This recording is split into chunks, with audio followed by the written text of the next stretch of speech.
Hi everyone, so today we're going to go over BFS and DFS initially to start, and then we'll go over other algorithms and other concepts we want to talk about. So first, in terms of graph algorithms, in terms of search algorithms, we have breadth first search and we have depth first search. To go over breadth first search, the way that BFS works is we're visiting the nodes level by level. So first we'll visit level 0 nodes, we'll visit level 1 nodes, level 2 nodes, and level 3 nodes.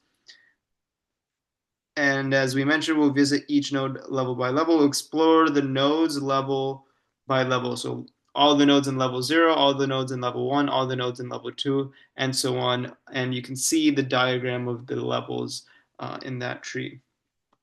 And just as the code, how the code actually works, so we're given, this is a function for BFS, we're given the graph as a form of an adjacency matrix. So what an adjacency matrix looks like is you have your node, and then that would be the key, and then the value would be the neighbors to that node. And so that would be an input to this function, and then we have our starting node, which would be the node that we want to begin our BFS from. And we keep our visited nodes, and we keep a queue. The queue represents the nodes that we have yet to visit, and we will visit those nodes in that particular order. And then once we have visited those nodes, then we're going to mark them as visited. We're going to place them into the visited set. So we have our queue. Our queue first contains the starting node, and then while the queue is non-empty, while we have something left to visit, we're going to remove it from the queue. We're going to remove it from the front of the queue. We're going to pop it. We're going to mark that node as visited. And then for all of the neighbors of that node that are not visited, we're going to add them to the back of the queue. And so the queue, you can think of this as the order in which we will visit the nodes. So as an example, if we have this graph over here of A, B, C, D, E, F nodes, we know that of depth 1, we have B, C, so we're going to visit those first. And then of depth 2, we have D, E, F. So only after we visited B and C, which are of depth 1, we will visit D, E, F, which are of depth 2. And so just to get a better understanding of what the queue and visited would look like, in our queue, we would start at A, and then we would add A's unvisited neighbors, which are B and C. We would then mark A as visited, and then we would go to B, and then we would mark B as visited, and we would add to the queue B's neighbors. So B's neighbors are D and E, B's unvisited neighbors. So then now we have C, D, E. We would visit D, so we would mark C, or C, we would visit C, mark C as visited, and then add C's unvisited neighbors to end of the queue. And so we have D, E, F. And so by doing this, we can see that B and C were the first ones to be added because they had a depth of 1. And then D, E, F were added after B and C were added. And the order in which doesn't matter as long as B and C will be added first because they're of depth 1, and then D, E, F will be added sort of like that next combination. Now, with the order in which D, E, F are added, that doesn't matter. We just want to focus on B, C should be added first. D, E, F, that combination should be added second. That's how the breadth first search works. We're going visiting the nodes level by level. Depth first search is the opposite of is another search algorithm where we're going as far down a branch as possible before we backtrack and go down a different branch. So as far down a branch in a tree that we are able to go to, we're going to go down that path, and then we're going to backtrack and then go to different paths. So for example, we have A, B, C, D. We have let's see, we have A, B, C, D. This graph over here. What's going to happen, just as an example, is we're going to go down this ABE path, right? We're going to go down this AB, let's see, I guess ABFC path. Then we're going to backtrack, and then we're going to go to AB. Let's see. So we have AB EFC. Then we're going to backtrack. We're going to go to A B D, and so forth.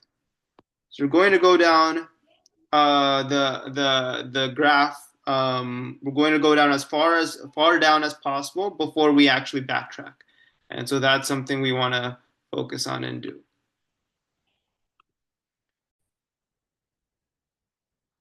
So as what the code will look like, so we have def DFS, or we have the graph, which is represented as an adjacency matrix. We have the node, and then we have visited. And so if visited is none, and the reason that we have to specify this is because when we do a recursive call, we're going to have a populated visited function. So in like the first iteration, when we're doing this, if visited is no, we're going to create a brand new visited set, and we're going to add the starting node to visited, and then for the neighbor in the graph, if we have not visited it for the unvisited neighbors, we're going to run DFS on it.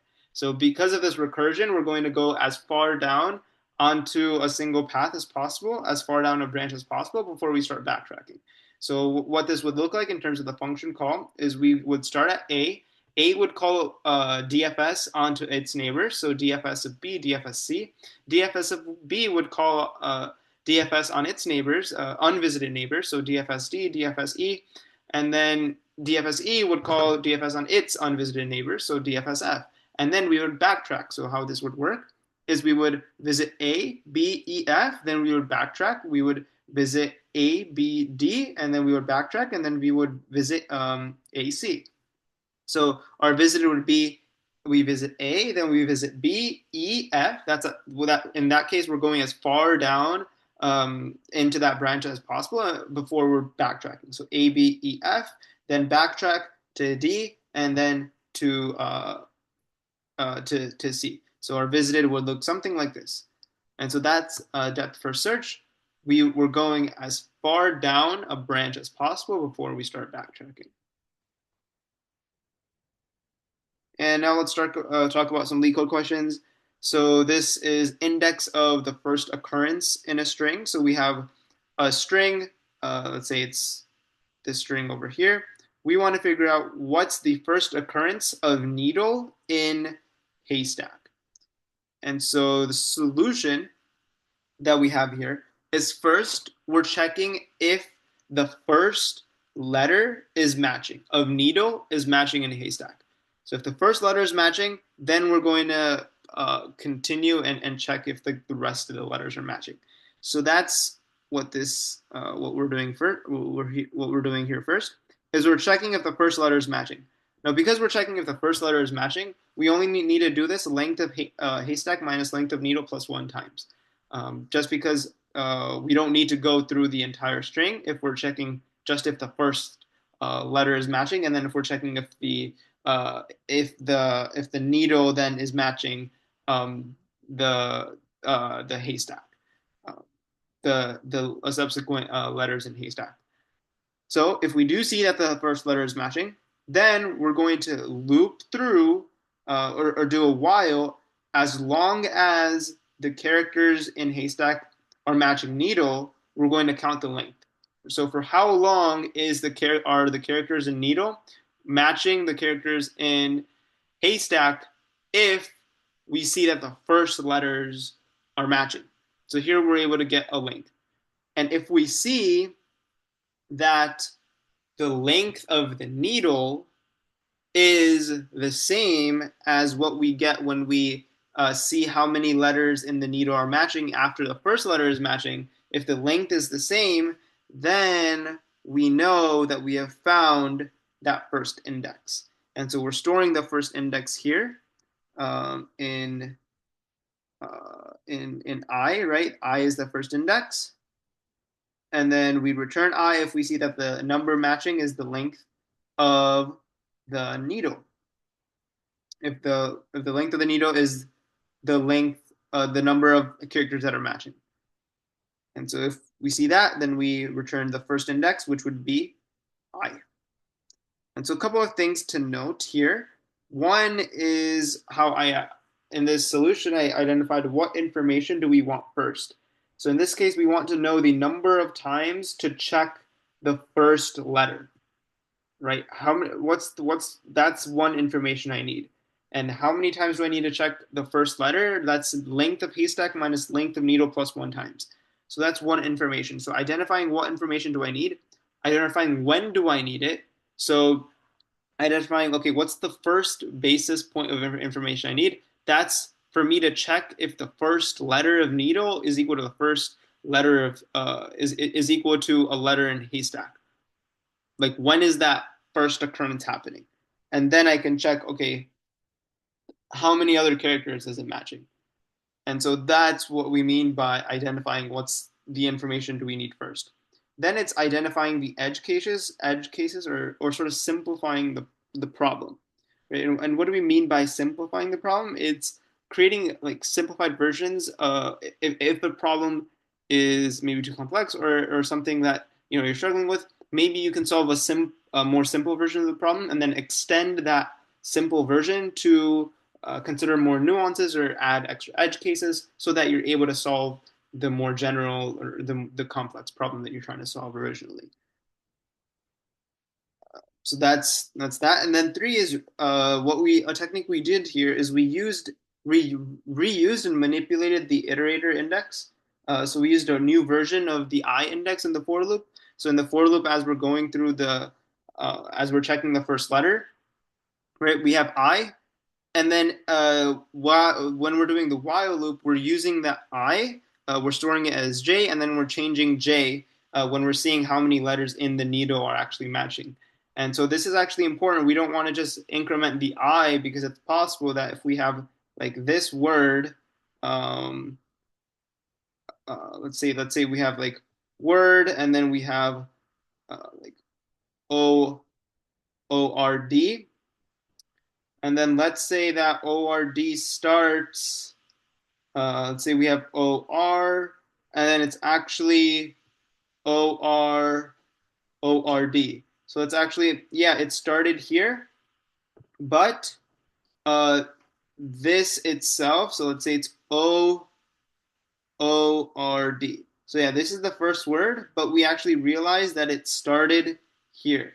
So because we can start at really like any index, we have to make sure that we're looping through all of the indices before the last length of n needle characters.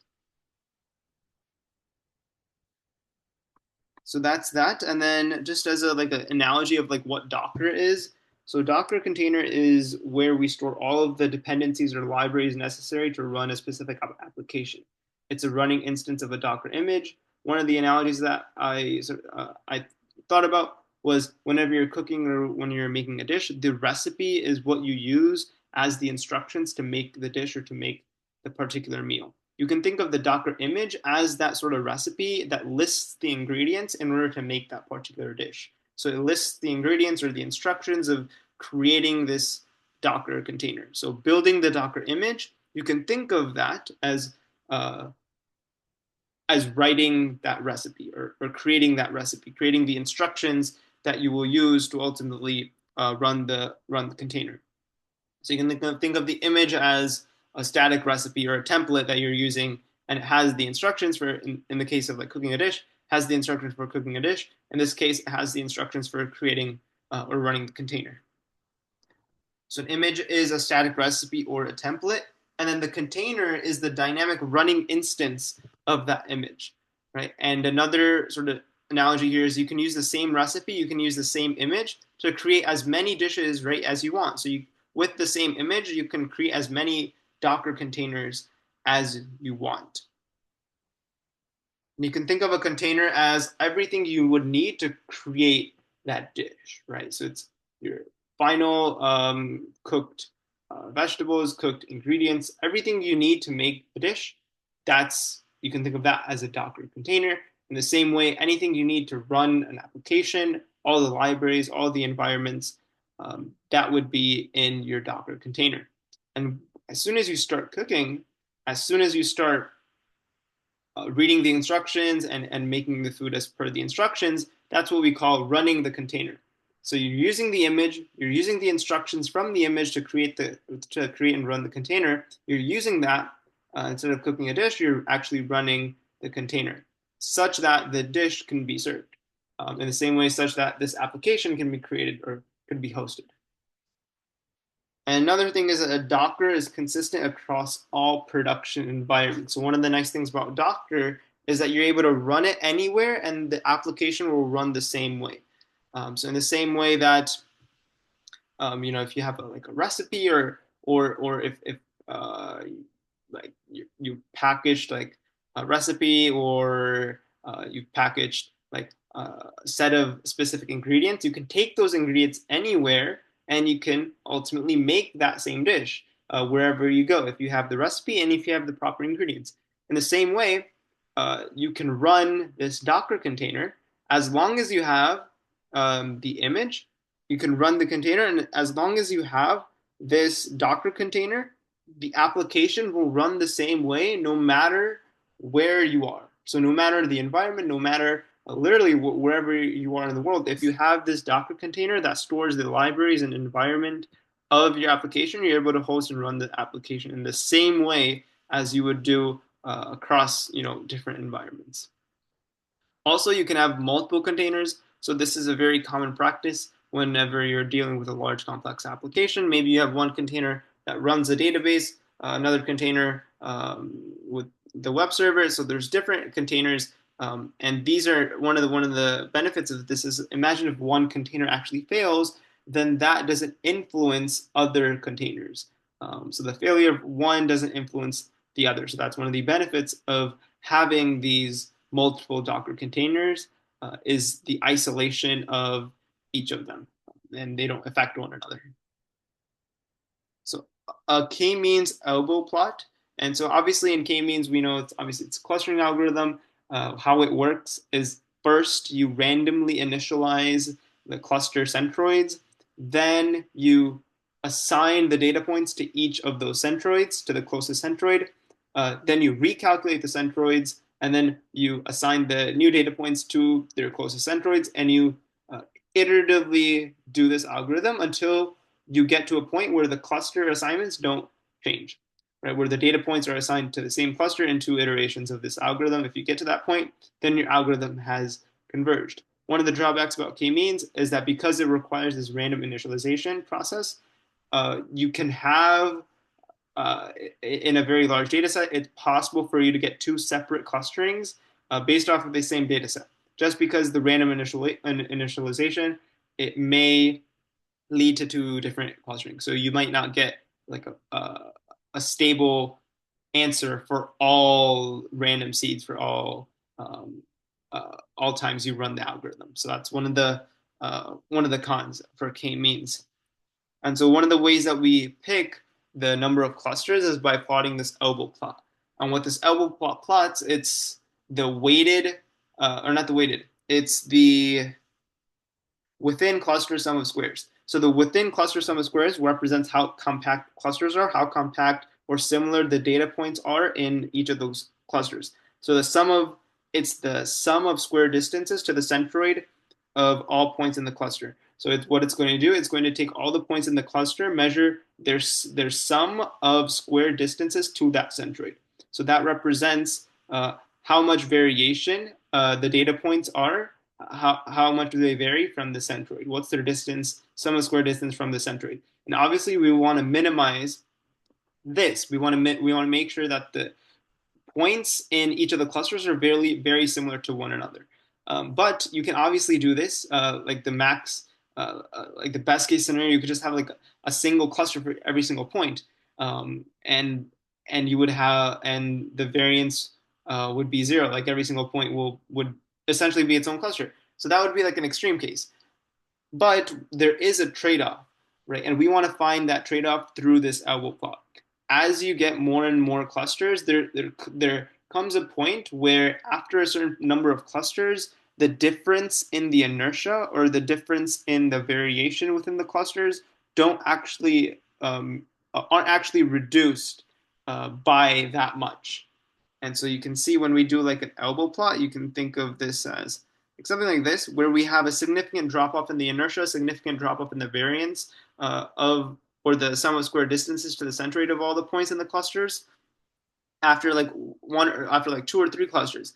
But then when we add more of 4 or 5 clusters, that difference, that drop off is not that much. And so we want to have this balance between overfitting, or we don't want to overfit the data. We want to have this balance between number of clusters that we select, as well as making sure that our clusters are compact and the data points in each cluster are similar and are close to the centroids. So that's why we have the elbow plot in the first place. And then exam FM, what are some common ways, just people just get these questions incorrectly, is not adjusting, not being exact about the time periods. And sometimes there's like 1 year or one time period off, just in terms of the wording on the problem. And so that's something we have to really focus on. Interest reinvestment accumulation starts one time period after the payment period. And then for non-level payments, instead of doing the calculations, try to find some sort of pattern in like the outstanding balance. Try to find some sort of pattern. If you find yourself you're doing some weird calculation or it's taking a long time,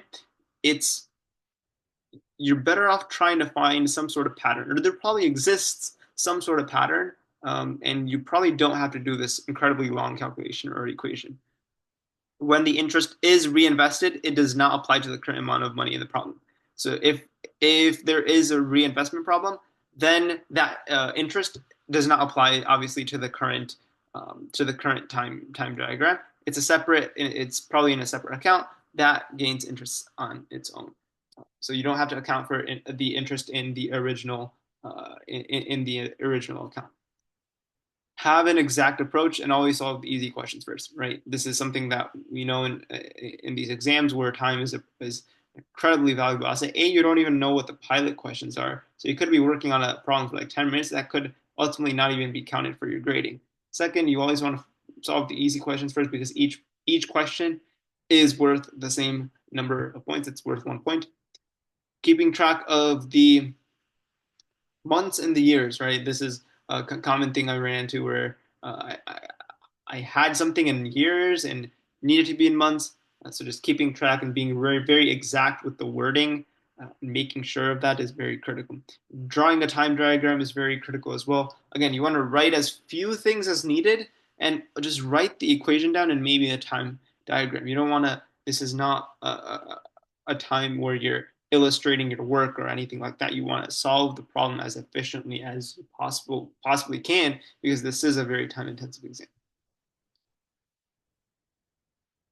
And then let's go to another Leetcode question, +1. So let's say we have an array of numbers, 3, 2, 1. We want to add 1 to the last element in that array, or we want to add 1 to that number and return it again as an array of digits. So if we have 3, 2, 1, that's 321.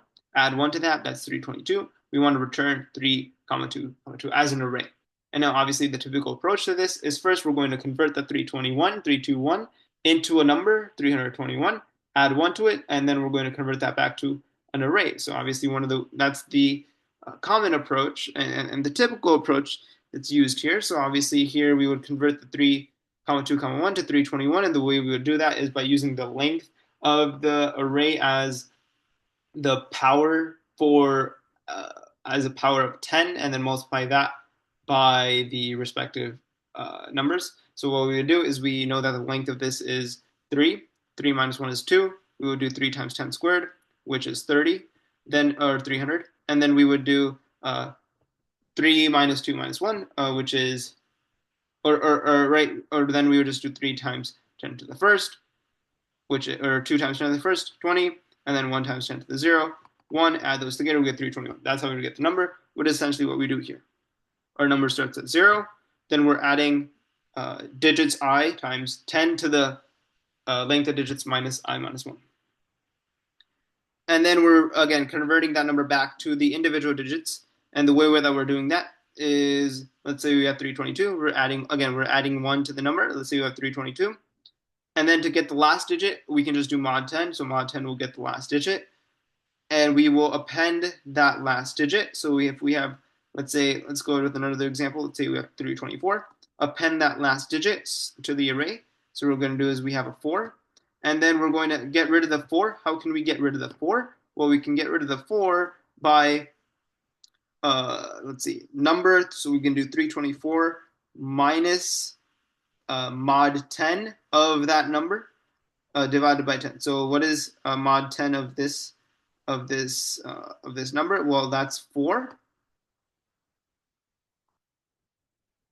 Let's see.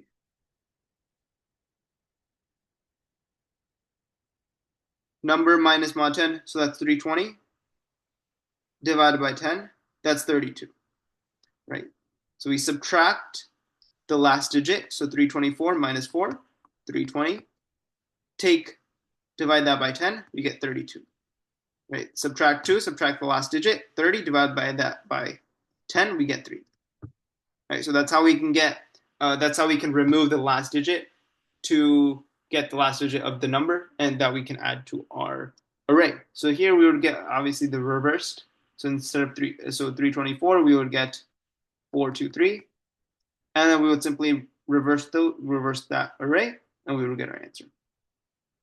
So a couple of things to note here is creating a step-by-step approach. Like the first step was converting it back to a number, adding 1 to it, converting it back to an array. So that was a step-by-step approach. Normalizing the logic that you use. So it's very common here to use to know how to convert the array of digits to a digits through the power method by using the length. And this is pretty commonly used in these types of problems. So just normalizing that. It will, again, save a lot of mental resources. Going through a sample test case as you're writing the code. So as I was writing this code, I was going through like a sample test case in my head. Okay, 321, I can convert that to 321, add 1 to it, 322, and then we can add 1 to it, 322, and then we can convert it back to an array. So going through the test case as you're writing the code will help your code be more exact, and you won't have to like you'll reduce the number of times you'll have to like rerun your code just because you're thinking about these test cases as you're writing the code. And then so obviously that is the common more the easier version per se. Now the more elegant version is, let's see, where would I put this?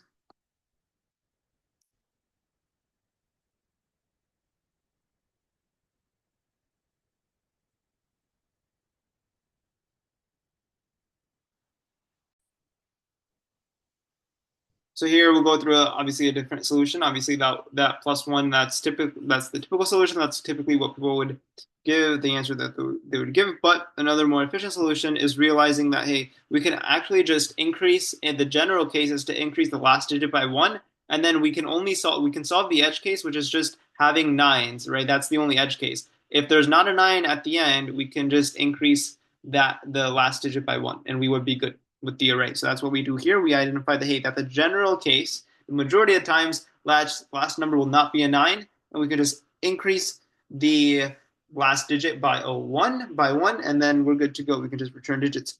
Now, when the last number is a 9, then we want to check how far back do the 9s go. So if there's a 2, 9, 9, it's not just enough just to change the 9 to a 0, right? We want to see how far back do the 9s go.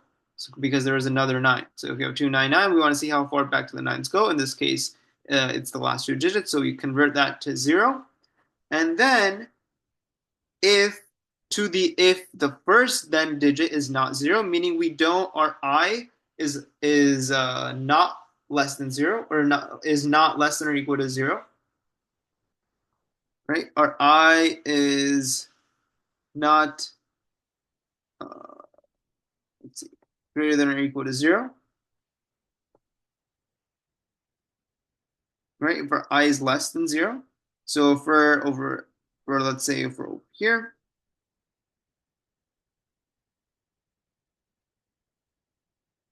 right? If we have like 999, what will happen is we will be over here, we would be like -1. And if that's the case, then we know that we need to add a 1 to the beginning. So if we have all 9s, so this is how we check if we have all 9s. If we get to the -1 index, right, if I is less than 0, then we know that we have all 9s. We can we've already changed all the 9s to 0. We just need to add a 1 to the first to the front of the array. and then we would do 1,000. And then if we don't, if we only have, let's say, 299, if we're at index 0 and the last 9 that we saw wasn't at the front, then we just increase the 2 to 1. We just increase the first element, I plus 1. Right? So this, in this case,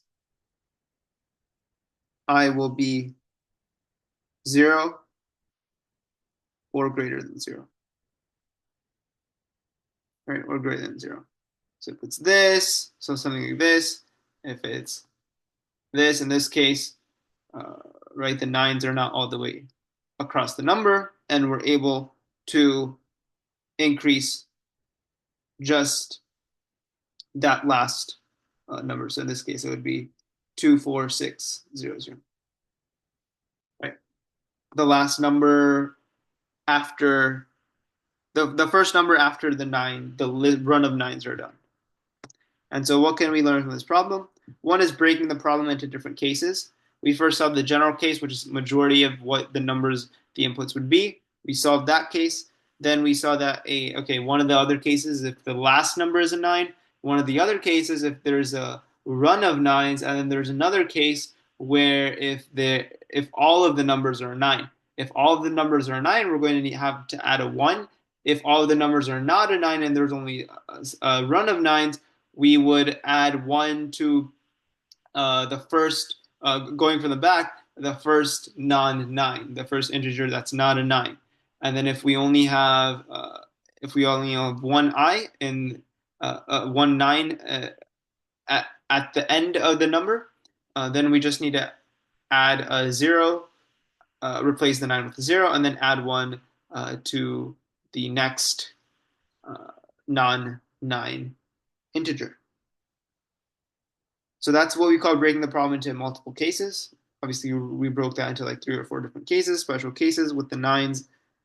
And then using whiles, while loops if we're not sure of the length of the iteration. So we used a while here because we weren't sure how far back the 9s went. We want to see, okay, how far back do the 9s go? We were using a while. So typically we want to, it's important to use while statements when we want to know this type of information. We don't know the number of iterations we want to have. Typically, if we want to check how far back something is going, or until, if we ever have like an until statement in the logic that we're trying to incorporate, that's a sign that the while loop should be used. And then clarity in the approach. So as you can see, like I first started with the very simple example of, or the case where all the last number is not a 9, and then incrementally, steadily, I tried thinking of all the edge cases. If you think of the edge cases from the beginning, then you might get stuck in trying to figure out all of the nuances from the beginning. First, you want to figure out what the general case is, figure out what's the general solution, and then build your solution from there. So that's what we can learn. And that's all for this video. Thank you very much. I'll see you in the next one.